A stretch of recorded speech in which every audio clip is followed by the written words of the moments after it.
അവിടെ ഇരിക്കമ്മേ. അമ്മയ്ക്ക് എന്താ പറ്റി? അമ്മയുടെ കാലിൽ ചെറിയൊരു ഉളുക്ക്. കുഴമ്പിട്ടൊന്ന് തിരുമ്മി കൊടുത്താ മതി, മാറിക്കോളും. അച്ഛനൊന്നും പറ്റിയില്ലല്ലോ? ഏയ്, കാലിന് ചെറിയൊരു ഉരച്ചില്, അത് സാരമില്ല.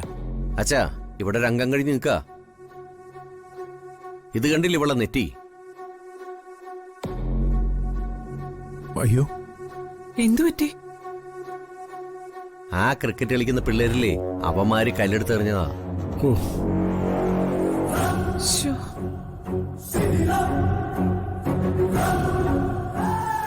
വന്നുകൊണ്ടതോ കൃത്യമായിട്ട് ഇവളെ നെറ്റിയിലും. ഇന്നത്തെ ദിവസത്തിന് എന്തോ കുഴപ്പമുണ്ട്. രാവിലെ മുതൽ പ്രശ്നങ്ങള്.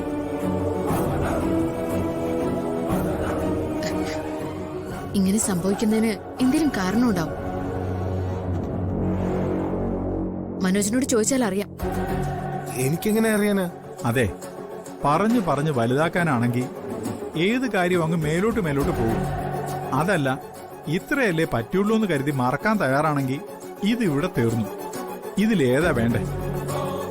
അച്ഛൻ പറഞ്ഞത് സത്യമക്കളെ. കണ്ണി തട്ടാനുള്ളത് പുരികത്തെ തട്ടി അങ്ങ് പോയിന്ന് കരുതിയാ മതി. അതെ, എന്തായാലും എല്ലാവരും സൂക്ഷിക്കുന്നത് നല്ലതാ. ഇനി അപകടം വരുന്നതിന്റെ സൂചന വല്ലതും? അതല്ല, ഒരു ചെറിയ കാര്യമാണെങ്കിലും ഇവിടെ എല്ലാവരും സങ്കടപ്പെട്ട് നിൽക്കുമ്പോൾ ഉള്ളിൽ അതൊരു വേദനയാണ്.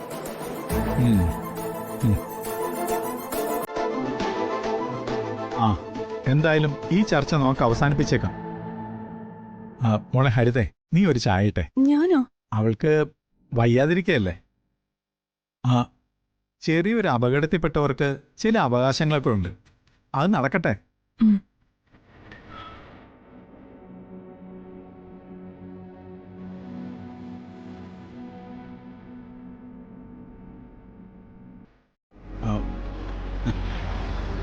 മാധവേട്ടൻ എപ്പോഴും എന്നോട് പറയാറില്ലേ, ഞാൻ മാധവേട്ടനെ എപ്പോഴും ശല്യപ്പെടുത്തിയിരുന്നത് ഒരാളെ കുറിച്ച് പറഞ്ഞിട്ടാണെന്ന്. അയാളെ ഒന്ന് നേരിട്ട് കാണണമെന്ന്. സുജാതയാണോ? സുജു? അതെ.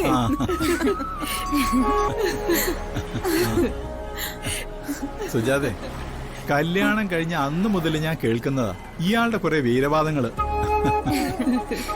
നിങ്ങൾ ഒന്നിച്ച് പഠിച്ചത്, നിങ്ങൾ ഹോസ്റ്റലിൽ ഒന്നിച്ച് ജീവിച്ചത്, അവിടെ ഒന്നിച്ച് നടന്ന ദിവസങ്ങളിലെ മിനിറ്റ് വെച്ചുള്ള കഥകള്. ഞങ്ങളുടെ എല്ലാ കല്യാണ വാർഷിക ദിവസവും ഇവള് പറയുന്ന ആവശ്യം സുജാതയുടെ അടുത്ത് പോണോന്നാ. സാധിച്ചു കൊടുക്കാമെന്ന് ഞാനും പറയും, പക്ഷെ ഇന്ന് വരെ നടന്നിട്ടില്ല. അതെങ്ങനെയാ? തന്നെ അന്വേഷിച്ച് തപ്പിപ്പിടിക്കാൻ പറ്റിയാലല്ലേ? ഇപ്പൊ എങ്ങനെയുണ്ട്? നമ്മൾ തമ്മിൽ കാണണമെന്ന് ആ ദേവി തന്നെ തീരുമാനിച്ചതാ. അല്ലെങ്കിൽ താൻ ഇവിടെ വഴി കാത്തു നിൽക്കോ? കൃത്യമായിട്ട് ഞാൻ ഇവിടെ എത്തോ? ഞാനും പോകുന്നത് ഇതേ യാഗത്തിന് തന്നെയാ. എന്നാ പിന്നെ ഇവരും നമ്മുടെ കൂടെ പോരട്ടെ, അല്ലേ ചന്ദ്രിക? അയ്യോ, അതൊന്നും വേണ്ട. ഞങ്ങളൊരു ടാക്സി വിളിച്ചങ്ങ് വന്നോളാം. അങ്ങനെ താനിപ്പോ പ്രത്യേകിച്ച് വണ്ടി പിടിച്ചൊന്നും വരണ്ട. വണ്ടിയിൽ ഇഷ്ടം പോലെ സ്ഥലമുണ്ട്. അതിപ്പോ ഞങ്ങള് മാത്രല്ല, തന്നെ കിട്ടിയിട്ട് അങ്ങനെ അങ്ങ് വെറുതെ വിടാൻ പറ്റുമോ?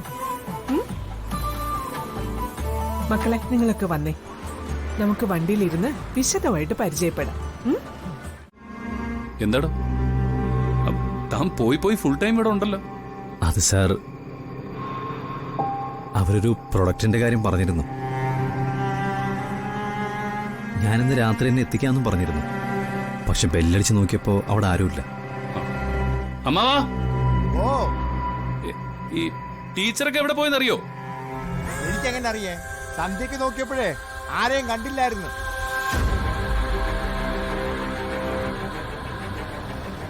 നമ്മളിപ്പോ നേരെ ചിറ്റാരത്ത് ഭദ്രകാളി ക്ഷേത്രത്തിലേക്കാ പോകുന്നത്. അവിടെ തൊഴുതിട്ട് നാളെ രാവിലെ യാഗശാലയിലേക്ക് എത്താം. അതാ പരിപാടി. ആയിക്കോട്ടെ.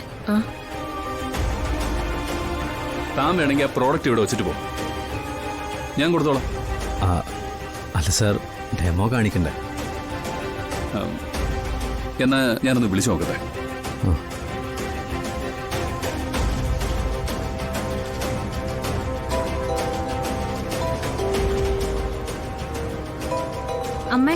അമ്മയുടെ ഫോൺ ബെല്ലടിക്കുന്നുണ്ട്. ഞാൻ മാറ്റാം. ഹരിയാണല്ലോ. ഹലോ. അబ్బ, ആ ഹരിയ, നിങ്ങൾ എങ്ങോട്ട് പോയതാ? അല്ല, ഇവിടെ നോക്കിയപ്പോ കണ്ടില്ല. മോനെ, ഞങ്ങളെ ചിറ്റാരത്ത് അമ്പലത്തിലെ യാഗത്തിന് ഇറങ്ങിയതാ. ഇറങ്ങാൻ നേരത്ത് നോക്കിയപ്പോ നിങ്ങളാരെയും കണ്ടില്ല. അതാ പറയാതിരുന്നത് മോനെ. ഓ, ഞങ്ങളിപ്പോ യാത്രയില്ല മോനെ. ആ എന്നാ നടക്കട്ടെ. ശരി എന്നാ. ശരി. അവരൊരു യാഗത്തിന് പോയിരിക്കുക.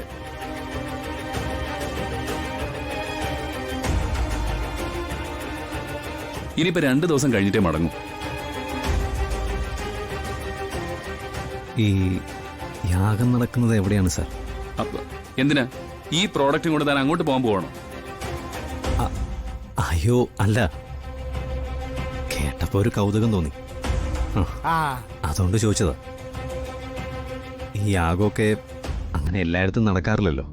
ആ, ഈ ചിറ്റാരത്ത് മനക്കൽ ഭദ്രകാളി ക്ഷേത്രം ഒന്ന് താൻ ഇന്റർനെറ്റിലൊന്ന് സെർച്ച് ചെയ്ത് നോക്ക്.